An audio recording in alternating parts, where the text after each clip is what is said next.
একটা শিশু যে কিনা ব্রিফ কেস নিয়ে হাঁটে, স্যুট পরে আর বড়দের মতো হুকুম দেয়। শুনতে অবিশ্বাস্য লাগছে, কিন্তু না, এটা কোনো স্বপ্ন না, এটা বস বেবি মুভি। আজকে আমি অন্তরা তোমাদেরকে নিয়ে চললাম সেই হাসি দুষ্টুমির আবেগে ভরপুর যাত্রায়। চ্যানেলটা যদি ভালো লাগে সাবস্ক্রাইব না করে পালালে কিন্তু বেবি বস এসে বকা দিবে। তো সিনেমার শুরুতে আমরা একটা পিচ্চিকে দেখতে চলেছি যে একটা বস। যাই হোক, আগে আমি স্পয়েল না করে চলুন আমরা এক্সপ্লেইন করি এই সিনেমাটি। তো যাই হোক, সিনেমার শুরুতে আমাদের একটা সুন্দর পরিবার দেখানো হয়, যেখানে আমরা একজন স্বামী স্ত্রী আর একটা ছেলেকে দেখি এবং তারা সুখী ছিল। ছেলেটার নাম হচ্ছে টিম এবং সে খুবই শান্ত একটা বাচ্চা ছিল। আর সে তার বাবা মাকে এত বেশি ভালোবাসতো যে চাইতো না তার ভালোবাসার আর কোনো ভাগাভাগি হোক, এবং তার একটা নিজস্ব কাল্পনিক জগৎ ছিল। আর সেখানে সে বিভিন্ন চরিত্রে অভিনয় করত আর তার বাবা মাকে বিভিন্ন বিপদ থেকে বাঁচাতো। এরপর দৃশ্যটি আকাশে মানে স্বর্গে স্থানান্তরিত হয়, আর স্বর্গের ভেতরে আমরা দেখি সেখানে বাচ্চা তৈরি হচ্ছে। মানে আমরা সবাই জানি যে মানুষের পেটে বাচ্চা আসে, তবে এই সিনেমার কনসেপ্টটি সম্পূর্ণ ভিন্ন। এখানে দেখানো হয়েছে স্বর্গে বাচ্চা তৈরি হয় আর সেই বাচ্চাটি মানুষের কাছে পাঠানো হয়, মানে পেটে আসে না আর কি। তো যাই হোক, স্বর্গে বাচ্চা তৈরি হচ্ছিল আর সেখানে আমরা দেখি বাচ্চাদের গায়ে পাউডার ছিটিয়ে কাপড় পরানো হচ্ছে। সবগুলোই বাচ্চাই নিষ্পাপ ছিল, কিন্তু কিছু বাচ্চা হয় যা প্রাপ্তবয়স্কদের মতো বুদ্ধিমান, আর তারা জানে কিভাবে যে কোনো জিনিস পরিচালনা করতে হয়। আর এই জন্যই ওই বাচ্চাদের ক্যাটাগরি আলাদা করে কোম্পানি পরিচালনার জন্য পাঠানো হতো, আর একেবারে স্বাভাবিক নর্মাল বাচ্চাদের জন্য পৃথিবীতে বাচ্চা হিসাবে পাঠানো হতো। তার মধ্যে একটা বাচ্চাকে আমরা দেখি খুবই স্মার্ট, ওকে আলাদা করে ম্যানেজমেন্টে পাঠিয়ে দেওয়া হয়। আর আমরা দেখি তাকে কালো স্যুট পরানো হয় এবং বসের মতো হাতে ঘড়ি পরানো হয়, ব্রিফকেস দেওয়া হয়। আর তারপর সরকারি বাচ্চাদের পরিচালিত একটা ম্যানেজমেন্ট অফিস দেখানো হয়। তারপর আমরা দেখি টিমের ছোট্ট ভাই হিসেবে ওই বস বেবিকে স্পেশাল স্মার্ট বাচ্চাটিকে ট্যাক্সি করে পাঠানো হয়। তো বাচ্চার বাবা মা তো খুবই খুশি ছিল যে তাদের ঘরে নতুন বাচ্চা এসেছে। টিম তাকে আগে থেকেই দেখেছিল, তো সে দেখেছিল তার ছোট ভাই ট্যাক্সি থেকে বেরিয়ে আসছে, আবার বড়দের মতো স্যুট পরে এবং বড়দের মতো হাঁটছে, কিন্তু বাবা মার সামনে আসতে সে একেবারে বাচ্চাদের মতো বিহেভ করে। আর বাবা মা এই বাচ্চাটিকে শিশু মনে করে আর টিমকে বলে এটা তোমার ছোট ভাই এবং আজকে থেকে আমাদের সাথেই থাকবে। আর ও দেখতে কিউট, তাই না? কিন্তু টিমের কাছে বাচ্চাটি সাধারণ বলে মনে হয় না। টিমের কাছে কিছু একটা জিনিস অসহায় লাগছিল, আর তা দেখি বাচ্চাটি ওরা সহ নিজের আধিপত্য বিস্তার করতে শুরু করে, ইচ্ছা মতো হাউকাউ শুরু করে, এবং যার ফলে টিমের মা বাবা টিমের পরিবর্তে বাচ্চাটির দিকেই নজর দিচ্ছিল। আর এই বিষয়টি নিয়ে টিম অনেক বিষণ্ণ হয়ে যায় যে বাবা মা তাকে নিয়ে গল্প শোনায় না আর তাকে এখন একা ঘুমাতে হয়। এ কারণে ওই ছোট ভাইয়ের উপর টিমের রাগ চলে আসে। তো একদিন সবাই যখন পরিশ্রান্ত হয়ে ঘুমাচ্ছিল, তখন ওই বাচ্চার ঘর থেকে ফোনে কথা বলার আওয়াজ শুনতে পায়, আর চুপি সারে দরজা খুলে দেখে তার ছোট ভাই ফোনে কথা বলছে একটা প্রাপ্তবয়স্ক মানুষের মতো। আর সে ভাবে এই বয়সে তো বাচ্চারা ঠিকমতো কথাই বলতে পারে না, খেতেও পারে না, কিন্তু এখনই কিভাবে কথা বলছে। টিমের সন্দেহ হয় সে একটা স্বাভাবিক শিশু নয়, আর ওর সাজগোজ দেখে মনে হচ্ছিল কোনো অফিসের বসের মতো। তো টিম কাছে যায় এবং জিজ্ঞেস করে, তুমি কে, কোথা থেকে এসেছো, আর তুমি কেন আমাদের ঘরে এসে জায়গা কেড়ে নিচ্ছ? তখন বলে, তুমি বাচ্চা মানুষ, এটা বুঝবে না, আমি এখানে একটা গোপন মিশনে এসেছি, এই নাও কিছু টাকা আর নিজের মুখ বন্ধ রাখো, ঠিক আছে? এটাই তোমার জন্য ভালো হবে। এগুলো দেখে টিম অবাক হয়ে যায়, পিচ্ছি কই থেকে আসলো, আবার কোনো মিশনের কথা বলছে। আর তারপর সে আবার বস বেবির কাছে যায় এবং বলে, এসব কথা আমি বাবা মার কাছে জানিয়ে দেব যে তুমি কোনো সাধারণ বাচ্চা নও। বস বেবি তখন বলে, হ্যাঁ তুমি বলতে পারো, কোনো সমস্যা নেই, কারণ তারা জানে তুমি আমাকে হিংসা করছো আর তারা তোমার কথা বিশ্বাসই করবে না। তুমি যাই করো না কেন তারা আমাকেই ভালোবাসবে। তো তখন টিম আরও রাগান্বিত হয়ে ওঠে এবং বলে, তুমি অনেক খারাপ, আর তোমার এই গোপন কথা আমি অবশ্যই সবাইকে জানাবো। কিন্তু বস বেবি যেমন বলেছিল টিমের কথা কেউ বিশ্বাস করবে না, তাদেরকে বিশ্বাস করানোর জন্য টিমকে প্রমাণ সংগ্রহ করতে হবে। এজন্য সে একটা জায়গায় মাইক্রোফোন লুকিয়ে রাখে, এর সাথে একটা স্পাই চশমা তৈরি করে, মানে যাতে বস যখন কথা বলবে সেটা তার বাবা মাকে শোনাতে পারে। তো একদিন সে লক্ষ্য করে বস বেবি তার মতো অন্যান্য যেরকম বস এই এলাকাতে এসেছে তাদের নিয়ে একটা মিটিং করছে। আর সবাই তখন দূর থেকে দেখে ভাবছিল বাচ্চারা হয়তো খেলছে, কিন্তু ওদের গল্পের মধ্যে যে কি সিক্রেট মিশন কথা চলছে সেটা শুধুমাত্র ওরাই জানে। কিন্তু টিম তো প্রমাণ সংগ্রহ করার জন্য রেডি আছে। আর যখন বস বেবিও বুঝতে পারে যে তার ভয়েস রেকর্ড বা প্রমাণ নেওয়ার চেষ্টা করছে তার ভাই, তখন সে অন্য বাচ্চাদের বলে, তোমরা আবল তাবল শব্দ তৈরি করো যাতে আমার ভাই কিছু শুনতে না পায়। আর তার কথা অনুযায়ী বস বেবির বাকি টিমমেটরা তাই করে, আর এর জন্য টিম তার কথা শুনতে পায় না। এরপর তারা আবার গোপন একটা জায়গায় গিয়ে মিটিং শুরু করে, আর সেখানে সে প্রজেক্টের মাধ্যমে শিশুদের বোঝাচ্ছিল তাদের মিশন। কিন্তু তারা দেখায় এগুলো হচ্ছে কুকুরছানা, মানে পাপি, আর তাদের বাচ্চাদের জায়গা কেড়ে নিচ্ছে।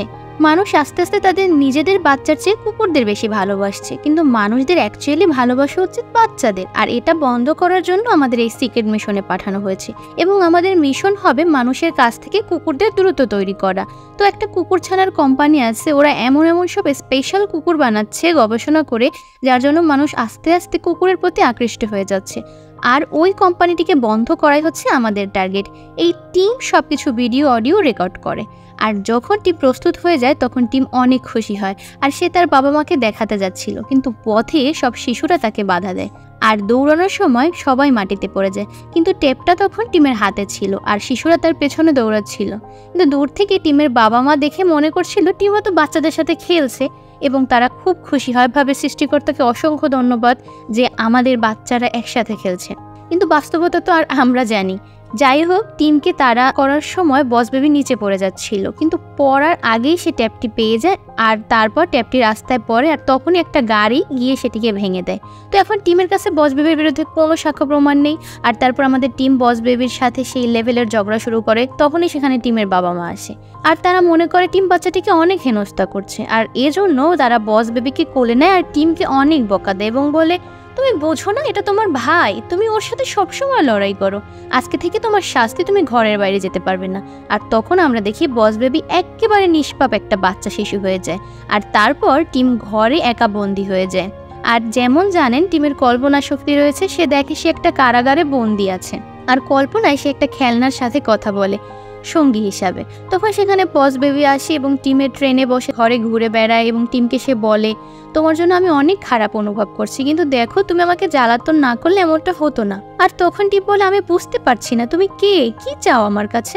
তখন বস বলে, আমাকে পৃথিবীতে পাঠানো হয়েছে এটা জানতে যে কুকুরদের মধ্যে কি এমন বিশেষ রয়েছে যার জন্য মানুষেরা তাদের বাচ্চাদের চেয়ে কুকুরদের বেশি ভালোবাসে। আর আমি যদি মানুষেরা এবং কুকুরের মাঝে দূরত্ব তৈরি করতে পারি, বাচ্চাদের মানুষের কাছে আবার আনতে পারি, তাহলে আমার স্বর্গে প্রমোশন পাবো, এবং সেই স্বর্গের অফিসে আমি একটা ব্যক্তিগত অফিস কক্ষ পাবো, এবং আমার আন্ডারে অনেক মানুষ কাজ করবে। এরপর টিমকে সে একটা স্পেশাল ডিভাইসের মাধ্যমে স্বর্গে নিয়ে যায়, আর ওই ডিভাইসের জন্য টিমকে কেউ দেখতে পারে না। তো সেখানে গিয়ে টিমকে অনেক ফটো দেখায়, আর গ্যালারিতে আমরা দেখি যে অনেক শিশুদের ছবি রয়েছে, এবং বস বেবি টিমকে বলে এরা সবাই প্রমোশন পেয়েছিল, কারণ তারা সবাই পৃথিবীতে একটা করে মিশনে এসেছিল, এবং তারা বর্তমানে ব্যক্তিগত অফিসও পেয়েছে। আর সেখানে আমরা একটা মেয়ে পিচ্চি বস বেবি দেখি। টিম জিজ্ঞেস করে, এটাও কি বস বেবি? তখন বলে যে না, এটা বস বেবি ছিল, কিন্তু এখন প্রমোশন হতে হতে সে আমার সবার বস হয়েছে, আর সেই আমাকে পৃথিবীতে মিশনে পাঠিয়েছে। তখন টিম বলে, তুমি বেশি কথা বলো না, তাহলে কিন্তু জেনে যাবে, তোমাকে চাকরি থেকে বরখাস্ত করা হবে। এরপর টিম আবার তাকে জিজ্ঞেস করে, আচ্ছা তোমরা যখন মিশন শেষ হয়ে যাবে তখন তুমি কি করবে, যদি তুমি ব্যর্থ হও তাহলে কি হবে? তখন বস বেবি বলে, কি বলছো তুমি, আমি যদি সফল হই তাহলে তো প্রমোশন পাবো, কিন্তু যদি ব্যর্থ হই তাহলে একটা সাধারণ বাচ্চা হিসেবে তোমার ছোট ভাই হিসেবে সারা জীবন থাকবো। আর তুমি নিশ্চয়ই এটা চাইবে না আমার মতো একটা ছোট ভাই তোমার থাকুক, আমি যদি তোমার সাথে থাকি তোমার ভালোবাসা ভাগ হয়ে যাবে। তখন টিম বলে, হ্যাঁ হ্যাঁ হ্যাঁ অবশ্যই, আমিও তাই চাই তুমি সফল হও, কারণ তুমি ব্যর্থ হলে সারা জীবন আমার সাথেই থাকবা, আর তুমি মিশন সম্পূর্ণ করো, কোনো সমস্যা নেই, আর এখান থেকে দ্রুত চলে যাও। তখন বস বেবি বলে, হ্যাঁ আমিও তাই চাই, কিন্তু মিশন সফল করতে হলে আমার সাহায্যের প্রয়োজন। তখন টিম বললে, আমি প্রস্তুত। আর তখন বস বেবি টিমকে বলে, তুমি জানো আমাদের বাবা মা সেই কুকুরছানা কোম্পানিতে চাকরি করে, মানে যে কোম্পানি গবেষণা করে ল্যাবে অনেক সুন্দর সুন্দর কিউট কুকুর বানায়, সেই কোম্পানিতে চাকরি করে। তো আমাদের সেই কোম্পানিতে যেতে হবে, আর তুমি জানো সেখানে বাচ্চাদের যাওয়া অনুমতি রয়েছে কুকুরছানা দেখার জন্য। তখন টিম জিজ্ঞেস করে, কোনো সমস্যা হবে না তো? তুমি তো জানো আমি বাড়ির বাইরে যেতে পারি না। বস বেবি বলে, এটা কোনো সমস্যা নয়, তুমি আমাকে জ্বালাও, সেজন্য তোমাকে ঘরে বন্দি রাখা হয়েছে।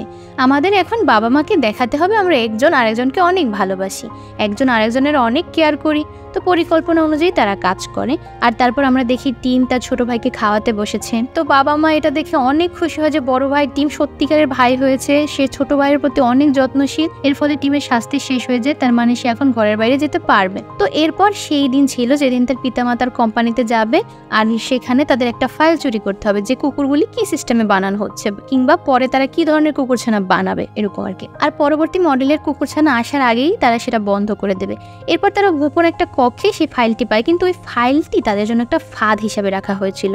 আর তারপর তারা ধরা পড়ে যায়। এরপর যখন ওই কোম্পানির মালিক আসে তখন তারা দেখতে পায় এরাও আগে স্বর্গের বস বেবি ছিল, আর সে এখন বুড়ো হয়ে গেছে। বস বেবি তাকে দেখে অবাক হয়ে যায়, তাকে জিজ্ঞেস করে, আপনি তো আগে আমাদের স্বর্গের বস বেবি ছিলেন, বলছিলেন, আপনি এখানে কিভাবে আসলেন? তখন কোম্পানির মালিক বলে, আমিও তোমাদের মতো বজ বেবি ছিলাম, আর আমাদের একটা জাদুর দুধ দেওয়া হতো। যেমন তুমি এখন এই দুধ খাও, সেই দুধ হচ্ছে জাদুর দুধ। এই দুধ যতদিন আমরা খাবো ততদিন কেউ বুড়ো হব না, শিশুই থাকবো, এবং তারা যেন শিশু থেকে কোম্পানির কাজ করতে পারে এজন্য দুধগুলো দেওয়া হতো। কিন্তু একবার যখন আমি আমার মিশন সম্পন্ন করতে পারিনি, তখন আমাকে চাকরি থেকে বরখাস্ত করা হয় এবং আমার কাছ থেকে ম্যাজিক দুধ কেড়ে নেওয়া হয়, আর আমার ব্যক্তিগত অফিস থেকে কিক দিয়ে আমাকে পৃথিবীতে পাঠিয়ে দেওয়া হয়। এর ফলে আমার স্বপ্ন ভেঙে যায়, আর এখন আমি বুড়ো হয়ে গেছি এবং আমি জানতাম তোমরা একদিন না একদিন এখানে আসবে, আর আমি যাতে তোমার জাদুর দুধ চুরি করতে পারি সেই উদ্দেশ্যে আমি তোমাকে এখানে ডেকেছি। আর এই দুধ থেকে আমরা গবেষণা করে এমন অনেক দুধ তৈরি করব। আর আমি যে কুকুরছানা ফ্যাক্টরি দিয়েছি এটাও একটা ফাঁদ ছিল। আমার ইচ্ছে ছিল বাচ্চাদের কাছ থেকে মানুষদের আমি আলাদা করব বা দূরত্ব করব, কারণ আমাকে বেবি কোম্পানি সেখান থেকে অপমান করে বের করে দিয়েছে, আর আমি তাদের বিরুদ্ধে কোম্পানি তৈরি করেছি। দেখো আজ আমি কতটা সফল, এমনকি তোমার বাবাও আমার কোম্পানির হয়ে কাজ করে, এর চেয়ে লজ্জার আর কি হতে পারে? আর তারপরে কোম্পানির মালিক তাকে বলে, তোমার বাবা মা আমার সাথে রয়েছে, তাদেরকে আমি আমাদের কোম্পানির নতুন যে কুকুরটি আসছে সেটির মোড়ক উন্মোচনের জন্য নিয়ে যাব, আর সে কাজ হয়ে গেলে তোমার বাবা মাকেও আমি মেরে ফেলবো। তখন টিম বলে, না, তুমি আমার বাবা মাকে হত্যা করবে না। আর বস বেবেও তখন এটা ভাবে সে তার বাবা মাকে বাঁচাবে, আর তখন তাদের আটকে রাখার জন্য ওই কোম্পানির মালিক তার ভাইকে পাঠায়, আর সে বেবি সিটার হিসেবে একটা মহিলার পোশাক পরে। আর তখন আমরা দেখি ওই বস বেবি তার উপর বমি করে এবং অন্য সব বাচ্চারা সেখানে হামলা করে, মানে বস বেবির সাঙ্গপাঙ্গ আর কি। আর তারপর দুই ভাই সেখান থেকে পালায় একটা ছোট্ট সাইকেল নিয়ে বিমানবন্দরে যাওয়ার চেষ্টা করে, আর ওর বাবা মাকে সেই কুকুর কোম্পানির মালিক একটা জায়গায় নিয়ে যাচ্ছে নতুন কুকুরের মোড়ক উন্মোচন করার জন্য বা লোকদের দেখানোর জন্য, সেটা আটকাতে যাচ্ছে দুই বেবি। বিমানবন্দরে পৌঁছে টিম তার বাবা মাকে ডাক দিতে যাচ্ছিল, আর এদিকে আমরা দেখি কোম্পানির মালিককে, সে টিমকে দেখে দ্রুত টিমের বাবা মাকে প্লেনে ঠেলে দেয়, আর তখন টিম আশাহত হয়ে পড়ে তার বাবা মাকে নিয়ে মেরে ফেলা হবে এটা ভেবে। আর তারপর সে বস বেবির সাথে আগ্রাসী হয়ে ওঠে এবং বলে, এই সব কিছু তোমার দোষ, কে বলেছিল আমাদের পরিবারে আসতে? তুমি যদি আজ না আসতে তাহলে আজকে আমার বাবা মা বেঁচে থাকতো। ওই কোম্পানির মালিক আমার বাবা মাকে নিয়ে গেছে, তারা আমার বাবা মাকে মেরে ফেলবে, এখন আমি কি করতে পারি? আর তারপর সে বস বেবির উপর অনেক রেগে যায়, আর তারপর বস বেবি কোনোভাবে টিমকে বোঝায় এবং বলে, আমরা একসাথে সেখানে যাব এবং আমাদের বাবা মাকে বাঁচাবো। এরপর তারা গোপনে একটা প্লেনের ভেতরে ঢোকে আর সিটে গিয়ে বসে পড়ে। যখন সেখানে একজন বিমানবালা আসে তখন তারা বলে, আমরা এই প্লেনের পাইলটের বাচ্চা। আর আপনারা তো হয়তো জানেন পাইলটের বাচ্চাদের বিমানে ঘোরানোর সুযোগ রয়েছে, কারণ পাইলটরা তো বাচ্চাদের সময় দিতে পারে না।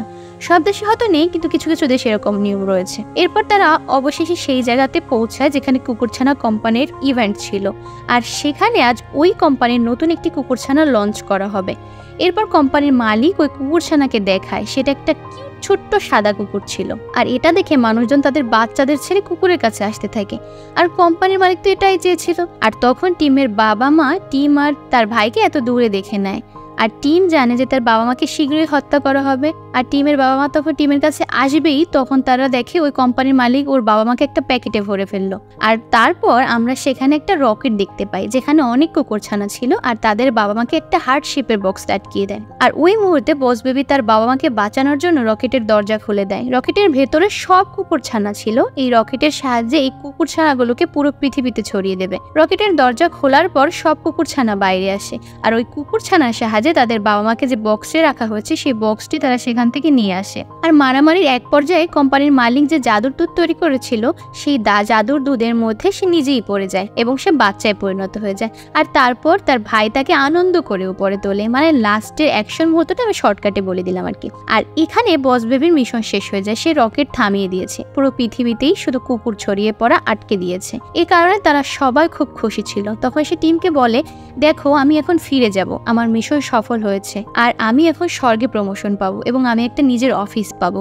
এটা শুনে টিমও খুব খুশি হয় যে তার ভাই এখন তার কাছ থেকে চলে যাবে, এখন সে আবার বাবা মায়ের সব আদর ভালোবাসা পাবে। এরপর বস বেবি তাদের বিদায় জানায় এবং তাকে বিদায় জানানোর জন্য সব বেবিরা এসেছিল, ওরাও চলে যায়। আর তারপর আমরা দেখি যে বস বেবি চলে যাওয়ার পর স্বর্গ থেকে কিছু রোবট এসে ওদের বাবা মায়ের মাথা থেকে সব স্মৃতি মুছে ফেলতে সাহায্য করে, মানে তাদের যার একটি বাচ্চা ছিল এই স্মৃতিটা ভুলিয়ে দেয়। এরপর আমরা দেখি রোবটরা বাড়িতে বস বেবির যত খেলনা ছিল, যত স্মৃতি ছিল সবগুলো নিয়ে যাচ্ছে। তো এটা দেখে জিমের এবার মন খারাপ হওয়া শুরু করে, সে প্রথমবারের মতো নিজেকে একা ফিল করে এবং বস বেবিকে মিস করতে শুরু করে। আর অন্যদিকে আমরা দেখতে পাই বস বেবি সেখানে যাওয়ার পর খুবই খুশি, কারণ সে প্রমোশন পেয়েছে, সবাই তাকে নিয়ে অনেক আনন্দ করছে। কিন্তু একটু পরেই সে দুঃখী হয়ে যায়, সে তার ভাই টিম এবং তার বাবা মাকে খুব মিস করছিল। আর এদিকে টিম কিন্তু তার ভাইয়ের কথাই ভাবছিল। সে তখন ভাবে সমস্যা নেই, যদি আমার বাবা মায়ের ভালোবাসা ভাগ হয়ে যায়, কিন্তু তারপর আমার ভাই থাকলে অনেক ভালো হতো। আর তারপর টিম স্বর্গে একটা চিঠি লেখে, ছোট ভাই তোমরা ফিরে এসো, আমরা একসাথে খেলবো, আমরা একসাথে বেড়ে উঠবো, বাবা মায়ের আদর ভাগ করে নেব। তো বস বেবি এই চিঠিটা পড়ে খুবই দুঃখী হয়ে পড়ে, কারণ সে পদোন্নতি পেয়েছে ঠিকই, কিন্তু ফ্যামিলির যে একটা মজা সেটা সে মিস করছিল এবং সেখানে তার জীবন একঘেয়ে হয়ে উঠছিল। আর তারপর আমরা দেখি বস বেবি হঠাৎ সিদ্ধান্ত নেয় তার এসব অফিস বা প্রমোশন কিছু দরকার নেই, সে আবার ওই বাচ্চাদের লাইনে দাঁড়িয়ে যায়। আর তারপর সে পরীক্ষাগুলোর মাধ্যমে ওই মেশিনগুলো বুঝতে পারে যে কোনটা নর্মাল বাচ্চা কোনটা স্পেশাল বাচ্চা। সেই লাইনটাতে গিয়ে সে দাঁড়ায় এবং তাকে সুরসুরি দেওয়া হয়, তখন সুরসুরি সে ফিল করে, মানে এখন সে নর্মাল বাচ্চা হিসেবে আবার পৃথিবীতে আসবে। এরপর আমরা দেখি বস বেবি অবশ্যই সে টিমের বাড়িতেই আসে, তবে এবার সে নর্মাল বাচ্চা হিসেবে এসেছে, তবে তার কিন্তু পূর্বের কোনো স্মৃতি এখন আর নাই, মানে দুই ভাইয়ের কি মিশন ছিল, কি হয়েছিল, সেই বেবির পুরো স্মৃতি তার আর নাই। ওই স্মৃতিগুলো একমাত্র টিমেরই মনে আছে। সিনেমার শেষ দৃশ্যে আমরা দেখতে পাই টিম বড় হয়ে গেছে, আর এই এতক্ষণ যে সিনেমার ঘটনাগুলো আমরা শুনলাম বা দেখলাম, এটা তার মেয়েকে সে শোনাচ্ছিল। তারপর একটা লোক আসে যে স্যুট পরেছিল এবং টিম তার মেয়েকে বলে এটাই তোমার সেই চাচ্চু। আর তখন আমরা দেখি ওই মেয়েটি যখন তার চাচার সাথে কথা বলতে যায়, চাচ্চু সেই ছোটবেলার মতো টাকা ছুড়ে দেয়, মানে বস বেবি বড় হয়েও আবার কোনো গোয়েন্দা বা এজেন্ট বা বড় সড়ো কিছু হয়েছে আর কি। আর অন্যদিকে টিমের মেয়ের জন্ম হয়, মানে টিমের বড় মেয়ের বোনের জন্ম হয়, সেই বাচ্চাটিও কিন্তু স্বাভাবিক ছিল না এবং আমরা দেখি এটাও একটা বস বেবি। আর এ ভবিষ্যতে যে কি করবে তা আমরা জানি না, মানে সে কোনো মিশনে এসেছে বা কি কাহিনী হবে এটা জানি না। আর এখানেই সিনেমাটা শেষ হয়ে যায়। তো এই সিনেমাটির কিন্তু আরো অনেকগুলো পার্ট রয়েছে এবং আপনারা চাইলে আমরা আপনাদের জন্য সেই পার্টগুলো নিয়ে আসবো। তবে আজকের মতো এখানেই বিদায় নিচ্ছি, আল্লাহ হাফেজ।